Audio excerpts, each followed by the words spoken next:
Hello everyone, Happy New Year, welcome to 2025 from HarwellXPS. Today we're going to be talking about some of the projects and workshops we've got coming up in 2025, and we're going to take a bit of a look back at the 2024 workshop.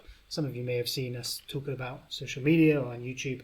Have a look at what we did, what went well, and what we're going to maybe look at doing differently in 2026 when we are looking to put on our second summer XPS workshop, training on all parts of XPS, data analysis, fundamental theories, etc. So without further ado, let's have a look at 2024, see what we did there, and then we can launch into some of the other things we've got coming out in 2025. So those of you that came along to this event will know we were at an amazing venue, the Vale Resort and Spa in South Wales. Beautiful grounds in the Welsh countryside, and all the delegates had access to the pool, the gym, and the spa facilities. So when you're done learning about XPS, you can go and relax and unwind. And delegates were allowed to come along on the Sunday afternoon, register, and then just have an afternoon to kind of get acclimatized to the venue and just unwind a bit after a lot of travel. Some people had come very far as Brazil, the US, Canada. So really nice to be able to come and just relax a bit before we kicked off on the first day, on the Monday, with some actual XPS. Now each day was sponsored by a different organisation.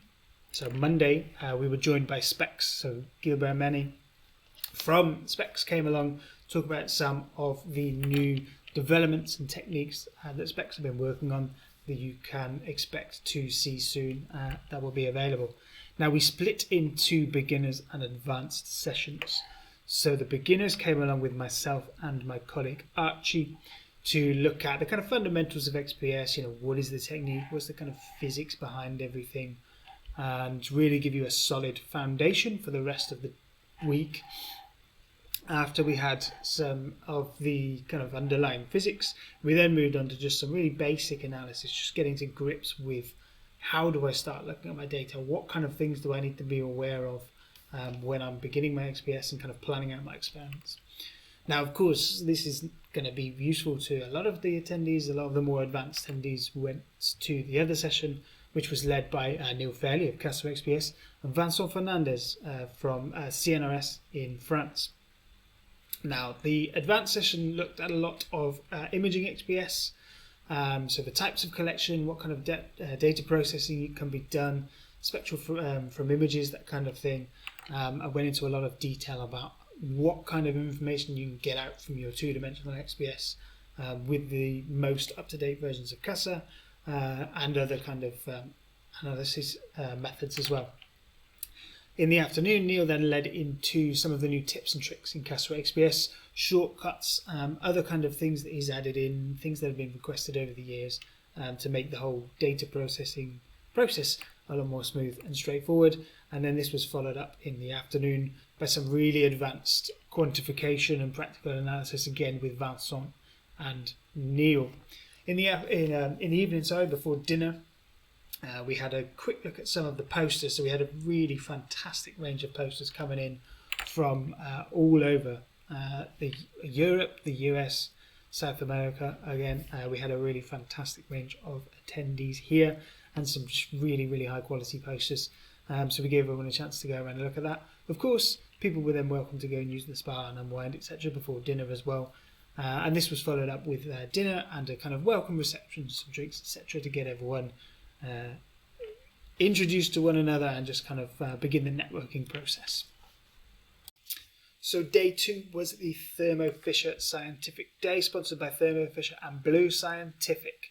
And we were joined by Tim Nunney from Thermo Scientific in the middle of the day to talk about some of the new multi-technique options with Thermo instruments and how they can be used to extract more information out when you have these complementary techniques, such as ion scattering, reels, Raman, all available at HarwellXPS, of course, and what kind of experiments you can do, which are unique to these kind of Thermo offerings of multiple complementary techniques within a single system. So we kicked things off in the morning with a look at some tips from the lab. So myself, Emily Smith, Dave Morgan looked at kind of sample preparation methods and what kind of analysis methods you can do to analyse even the most challenging samples, so air-sensitive samples, some liquid samples we touched upon, some cryo-XPS, all kind of different ways that you can mitigate difficulties in sample analysis, whether that be charging, whether that be degradation, whether that be sensitivity to vacuum, all kind of things were covered. We had a lot of good feedback on this session actually, and we're going to look to maybe expand this in future iterations of this workshop. So that was a great session. After that, we split into two groups. The beginners joined Emily to have a really detailed look at some of the ways that XPS can be used to do practical analysis on your spectra. So going into real detail about what kind of background do I need, what kind of peak types do I need, how can I apply different things, etc., in order to extract the information that I need from my data. Then in the afternoon, Mark Biesinger joined the beginners to look in detail about chemical state analysis. What kind of things affect binding energies? What kind of processes do I need to keep in mind when I'm analysing my data and understanding my data? And then this carried on into the afternoon with lots of practical examples and getting people to peak fit their data and extract the relevant information from the samples themselves.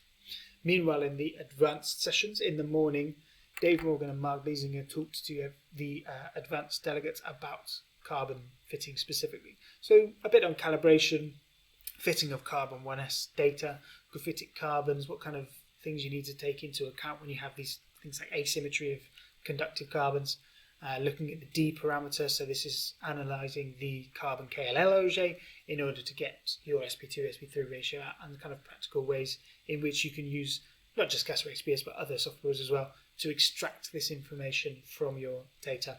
Then in the afternoon, Neil Fairley looked at some of the ways XPS can be used to get principal components analysis and linear algebra methods of your spectral data to really go into deep understandings of larger data sets and use these kind of advanced mathematical tools in order to get the maximum information from your data and from your analysis. So day 3 was the Kratos analytical day. We started off in the morning with some multi-technique analysis, looking at the different ways in which XPS can be used to analyse not just XPS data, but also the kind of complementary data that you get around XPS. So things like ion scattering, UPS, reals, Raman, etc.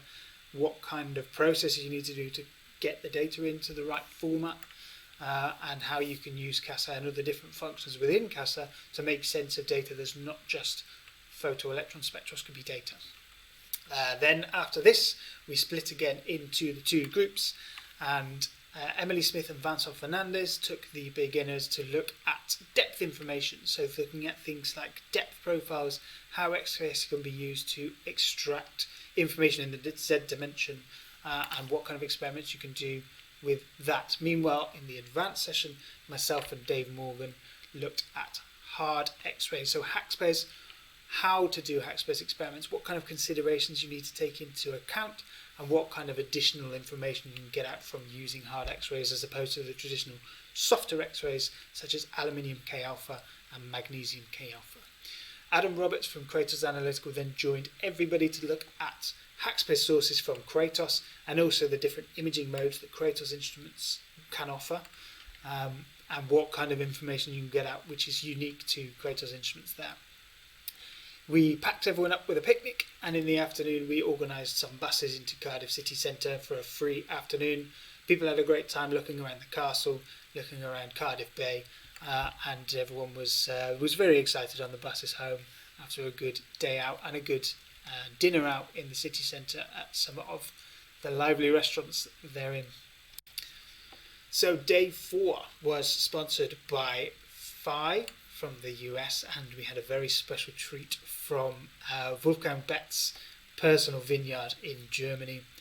He provided us with some fantastic wines for the dinner and the karaoke in the evening. So we not only had Phi sponsor, but also Betz Bio One in Germany. So we kicked things off in the morning with a brainstorming session with Neil Fairley, how to approach difficult cases using functions in XPS, with a bit of a feedback loop with the delegates that attended on what they think worked well, what kind of things they might want to see in future iterations of XPS. So a really, really useful learning experience, not just for the delegates, but also for Neil as well, in order to further improve XPS. The beginners and the advanced sessions then split, and Archie and Rob Palgrave from HarwellXPS took the beginners to look at overlapping peaks. So really understanding when you have these complex mixtures, such as things like platinum 4F and aluminium 2P, which directly overlap, how can you really understand the deconvolution processes in order to properly model these two features when things overlap? This is a really, really important process in XPS analysis. Not every time you're going to have a really nice set of peaks where there's no overlaps of anything. You do need to understand how you can model out individual species where photo emissions overlap. As this was a really, really popular session, we had a lot of people actually joining in this session who hadn't planned to, because there was a lot of really good examples and everyone found it very useful. In fact, we spilled over quite a bit into the open discussion, which was penciled in for after this session. The advanced users joined myself and Dave Morgan again to look at some of the ways in which XPS can be used to understand topological information, so things in the Z dimension when you are just dealing with the differences in kinetic energies across a wide range of energies. So for example, with aluminium K alpha, if you have photo emissions at 1200 eV binding energy and 50 eV binding energy, you're going to have very different kinetic energies, and so the electron travel is going to be very different. So there's a lot of kind of complementary information you can get out from survey spectra, from high resolution spectra, in terms of understanding topological information from your sample here. So we had penciled in an open discussion. We actually moved Rob's focus talks on bad XPS to this session here before lunch.